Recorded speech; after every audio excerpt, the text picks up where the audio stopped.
Wisconsin Broadcasters Association Hall of Famer Bob Berry ruled Milwaukee's airwaves in the 60s and 70s. He spoke with countless musicians and celebrities over the years.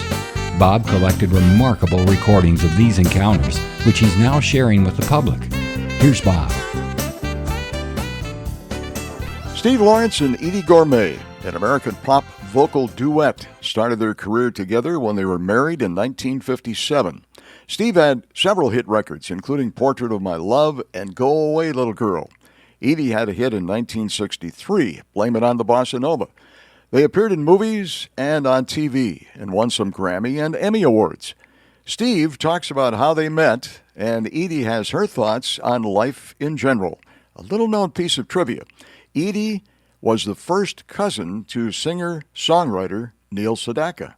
Steve was born the son of a Brooklyn cantor, and I guess that really was your start in singing, wasn't it, in a synagogue?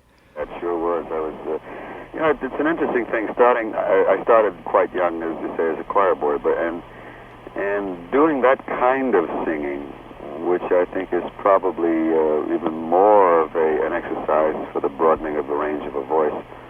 It's probably the best training I could have received, as opposed to studying, unless you were going to become an opera singer.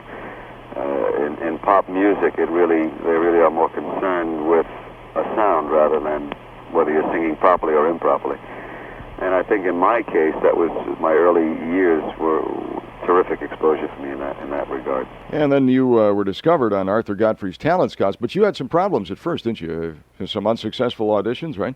Yeah, I went through that several times. Finally, I guess they probably put me on because they got tired of seeing me keep coming back. But I finally got on and wound up with the brass ring, as they say. Then in 1962, Go Away Little Girl, Steve Lawrence's biggest hit. That was the biggie for me. It went solid gold, as they say today, yeah. And then you became a regular fixture on the Carol Burnett show? But I guess singularly, Go Carol was a marvelous and relationship that we still have to this day, as a matter of fact.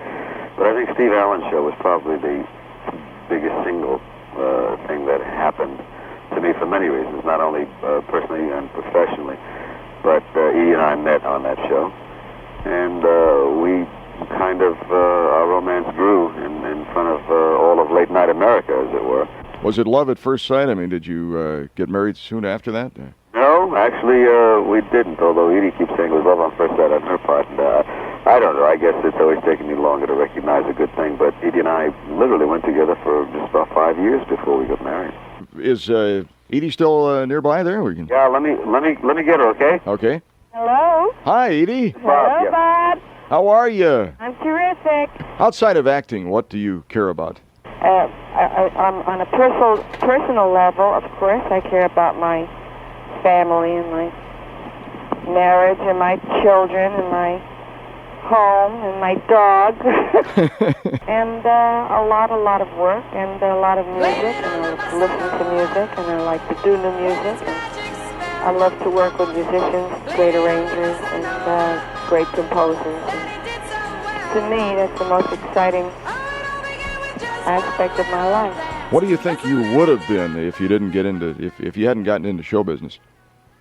I haven't the faintest idea. There was never anything early in when you were a young girl that you were interested in besides show business, then, huh? I was always really, no matter what I did, my dreams were always of what I'm doing now. Hi, this is Steve Lawrence. And this is Eydie Gorme. It's time for Bob Berry to call the world. Never before and never again. Never before and never again. No two people have ever been so in love. Been so in love. Been so in love. Been so in love. It's incredible, no two.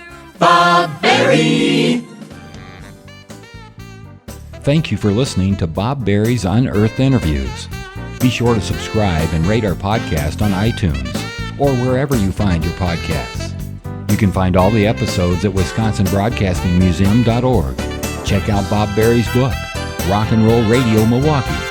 Book sale proceeds support Angels Kids Fund and Donate Like Wisconsin. The preceding program was made possible by a generous contribution from Terry Vaughn.